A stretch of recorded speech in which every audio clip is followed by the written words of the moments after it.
Hello दोस्तों, दृष्टि IAS के इन फोकस प्रोग्राम में आप सभी का स्वागत है। तो हम जानते हैं कि इस वक्त कई सारे बड़े देश अंतरिक्ष की दौड़ में लगे हुए हैं और अंतरिक्ष की दौड़ में किस तरह से वो ज्यादा से ज्यादा रिसोर्सेस को कवर कर सके, किस तरह से अंतरिक्ष में सबसे पहले उन स्थानों को देख सके, उन स्थानों तक पहुंच सके जो मानवता के लिए इस्तेमाल किए जा सकते हैं। इसी दौड़ में हमें अब निजी क्षेत्रों की भागीदारी भी देखने को मिलती है, जहां पर स्पेस एक्स का नाम हो, ब्लू ओरिजिन का नाम हो या फिर अन्य तरह के जो प्राइवेट प्लेयर्स हैं वो भी इस फील्ड में आगे आ रहे हैं। तो स्पेस एक्स जैसी बड़ी कंपनियां नासा जैसी संस्थाओं के साथ मिलकर के कार्य कर रही हैं और नासा के लिए कई तरह के ऐसे लॉन्चेस भी कर रही हैं, नासा के लिए या फिर अन्य इस तरह की स्पेस एजेंसीज के लिए जो नासा के लिए महंगे हो सकते हैं। तो भारत में भी अब इस क्षेत्र में विकास की संभावनाएं खुल रही हैं और निजी क्षेत्र को आगे आने के मौके बनाए जा रहे हैं। आज के सेशन में एक ऐसा ही टॉपिक हम यहाँ डिस्कस करेंगे। जो टॉपिक है वह है, जल्द लॉन्च होगा भारत का पहला निजी सैटेलाइट व्हीकल विक्रम एस। तो भारत में भी अब निजी क्षेत्र द्वारा बनाया गया एक सैटेलाइट व्हीकल जिसे हम कह सकते हैं विक्रम एस, तो ये लॉन्च होने वाला है, जिसकी वजह से ये जो खबर है चर्चा में बनी हुई है। न्यूज में दिया हुआ है, India first private satellite vehicle set for launch, all you need to know about Vikram S and why it is a big deal. यानी ये क्यों इतना महत्वपूर्ण है, इसके बारे में हमें जानना चाहिए। तो इंडियन एक्सप्रेस के एक्सप्लेन सेक्शन से ये खबर ली गई है। चर्चा क्यों की जा रही है इसके बारे में आपको काफी कुछ पता चल गया है। इससे जुड़ा एक शब्द है मिशन प्रारंभ। तो मिशन प्रारंभ के बारे में बात करेंगे। ये जो विक्रम लॉन्चर है एक तरह का, ये किस तरह से बनाया गया है, कितनी इसकी क्षमता है, क्या इसकी खासियत है, इसको जानेंगे। क्यों इसकी आवश्यकता थी बनाए जाने की, भारत के किस तरह के हित इस तरह के निजी क्षेत्र को बढ़ावा देने से सध सकते हैं या फिर लाभ हो सकता है, इसको जानेंगे। निष्कर्ष क्या कहता है और एक प्रश्न जो कि मेंस के स्तर पर लिखने का आप अभ्यास कर सकते हैं। अगर फैक्ट के रूप में कोई सवाल बनता है तो वो भी आप सॉल्व कर पाएंगे। जीएस पेपर 3 के अंतर्गत यह विषय कवर होगा, अंतरिक्ष तकनीक और आर्थिक विकास। आर्थिक विकास क्यों? क्योंकि अंतरिक्ष तकनीक में जब निजी क्षेत्र से लोग शामिल होंगे तब इससे काफी सारे रोजगार भी पैदा होंगे, इसलिए आर्थिक विकास का सेक्शन भी इससे जुड़ जाता है। तो चर्चा क्यों की जा रही है? क्योंकि भारत का पहला निजी तौर पर विकसित एक प्रक्षेपण यान जल्द ही श्रीहरिकोटा से, जहां पर इसरो का लॉन्च पैड है, वहां से अपनी पहली उड़ान भरने वाला है। कब भरेगा? 12 से 16 नवंबर के बीच में लॉन्च की डेट निर्धारित की गई है। मतलब इसके बीच में संभावना हो सकती है, जिस दिन मौसम साफ रहेगा इसको लॉन्च कर दिया जाएगा। तो अब ये जो लॉन्चर है एक तरह का विक्रम की हम जिसकी बात कर रहे हैं, इसका विकास किसने किया है? हैदराबाद स्थित एक स्काई रूट एरोस्पेस नामक कंपनी है, जिसने इसरो के साथ कोलैबोरेशन किया, सहयोग किया और मिलकर के इसका विकास किया। इसने शुरू किया है मिशन प्रारंभ, जिसके अंतर्गत अब इसको भेजा जा रहा है। और जो प्रक्षेपण यान इनके हैं, जैसे इसरो के कई सारे हैं जिन्हें हम PSLV, GSLV या कुछ अन्य नामों से जानते हैं, ऐसे ही इसका जो नाम दिया गया है यह है विक्रम। ठीक, तो ये दो भारत के और एक विदेशी ग्राहक का उपग्रह, यानी कि एक तरह का पेलोड कह सकते हैं, जो कि छोटे सैटेलाइट के रूप में होते हैं, उनको लेकर के फिर जाएगा। तो उसके बाद इसकी सफलता अपने आप में बहुत महत्वपूर्ण होगी। अब मिशन प्रारंभ की जो बात कर रहे हैं, तो यहाँ पर इस कंपनी का एक मकसद जो इनकी वेबसाइट पर दिया हुआ है, बताते हैं कि ये अंतरिक्ष में उपग्रहों को लॉन्च करना जल्द ही कैब बुक करने जितना आसान हो जाएगा और त्वरित होगा, सटीक होगा और किफायती होगा। तो ऐसी इनकी मंशा है कि अंतरिक्ष में जो भी लॉन्चेस होते हैं सैटेलाइट्स के, उसको किस तरह से हम आसान बनाएं और सस्ते बनाएं और इतना रीजनेबल हो कि जब उनके लॉन्चेस की आवश्यकता हो तब उनको लॉन्च कर दिया जाए, खासकर छोटे सैटेलाइट्स। तो विक्रम एस की जो बात की जा रही है, ये एक single stage sub orbital launch vehicle है। सब ऑर्बिटल की जब बात आएगी, एक तरह की उपकक्षीय उड़ान तक ये जा सकता है। तो अभी जो इसकी उड़ान होने वाली है वह उपकक्षीय उड़ान ही होगी। तो उपकक्षीय उड़ान क्या होती है भी हम देख लेंगे। तो इसमें 3 तरह के सैटेलाइट ये ले जाएगा, अभी हमने आगे बात की। और चेन्नई स्थित एरोस्पेस स्टार्टअप स्पेस किट्स का भी एक फन सेट इसमें शामिल होगा। ये कुछ बेसिक बातें हैं जो हम जान लें। हम बात कर रहे थे सब ऑर्बिटल फ्लाइट की। इसके पहले भी यह जो शब्द है काफी ज्यादा चर्चा में बना रहा था। क्यों? क्योंकि अमेजॉन के जो मालिक हैं जेफ बेजोस, उन्होंने एक इस तरह की उड़ान भरी थी, या फिर रिचर्ड ब्रैंसन ने भी एक ऐसी उड़ान को पूरा किया था। क्या होती है उड़ान? बहुत ही आसान है, पहले भी जिक्र किया है। तो लगभग 100 किलोमीटर की ऊंचाई के बाद फिर जो बाह्य अंतरिक्ष है उसको नासा मानता है कि 100 किलोमीटर की ऊंचाई के बाद का जो स्पेस मौजूद है ऊंचाई से बाहर, वो बाह्य अंतरिक्ष है। तो ऐसी उड़ान जो उस ऊंचाई तक जाए और कुछ समय वहां रहने के बाद वापस से पृथ्वी पर आ जाए, इसको कहते हैं एक उपकक्षीय उड़ान। यानी उसने जाकर के पृथ्वी की कक्षा नहीं ली और पृथ्वी के चारों ओर अब वह जो ऑब्जेक्ट है चक्कर नहीं लगा रहा, क्योंकि अगर उसे पृथ्वी की कक्षा में स्थापित होना है तो एक ऊंचाई तक पहुंचने के बाद उसको फिर इस दिशा में भी एक निश्चित गति प्राप्त करनी होती है। तो अगर वह इतनी गति प्राप्त ना कर पाए जितनी यहाँ पर आवश्यक है कक्षा प्राप्त करने के लिए, तो कोई भी ऑब्जेक्ट वापस से फिर पृथ्वी पर गिरने लगता है। और एक बार इस अंतरिक्ष की जो लाइन दी गई है इसको क्रॉस करने पर फिर इसको उपकक्षीय उड़ान कह दिया जाता है, यानी अंतरिक्ष की सीमा को छू करके एक तरह से वापस आ गए।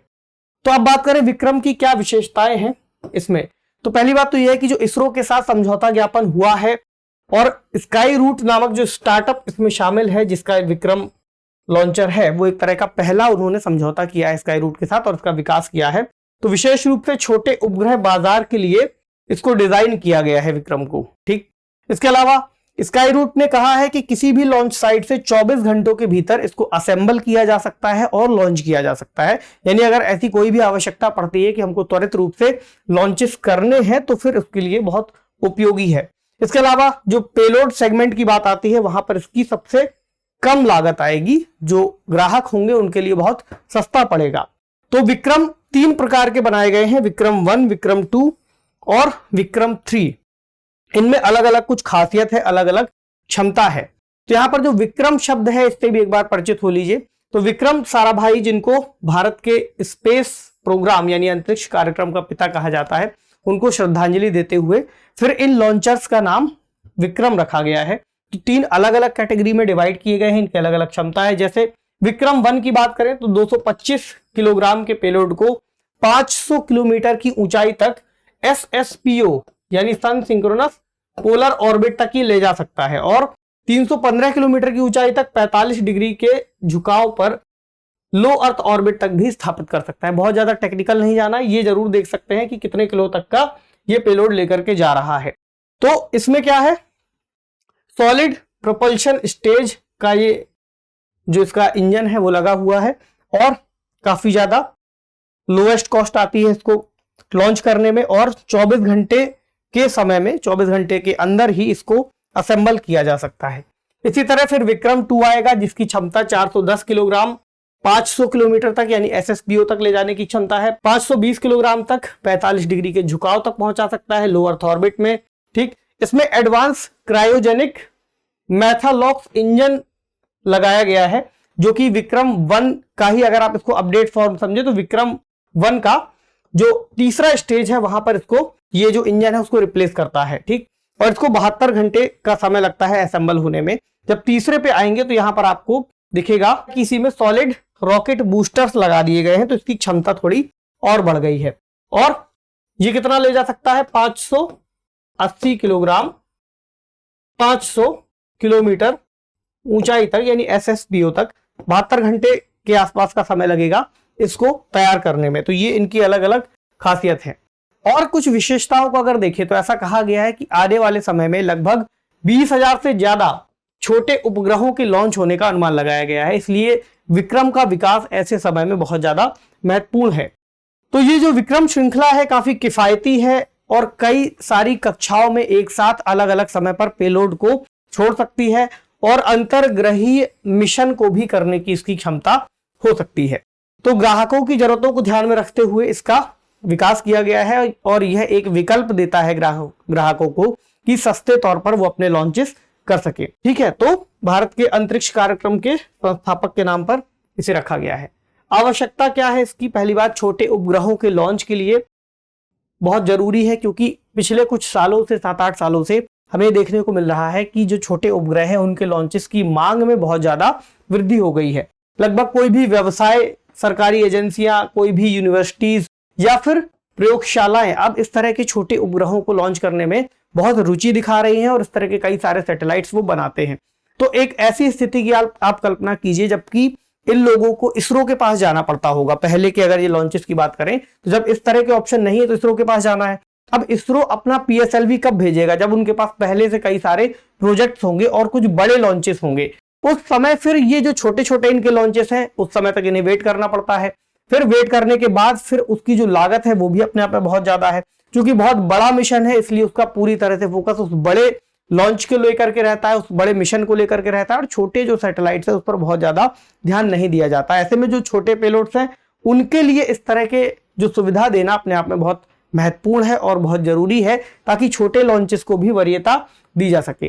तो अंतरिक्ष आधारित डेटा, संचार, निगरानी और वाणिज्य की भी जरूरतें लगातार बढ़ती जा रही हैं और लगभग सभी क्षेत्रों में आज के समय सैटेलाइट्स की आवश्यकता और छोटे पेलोड्स भेजे जाने की आवश्यकता पड़ रही है।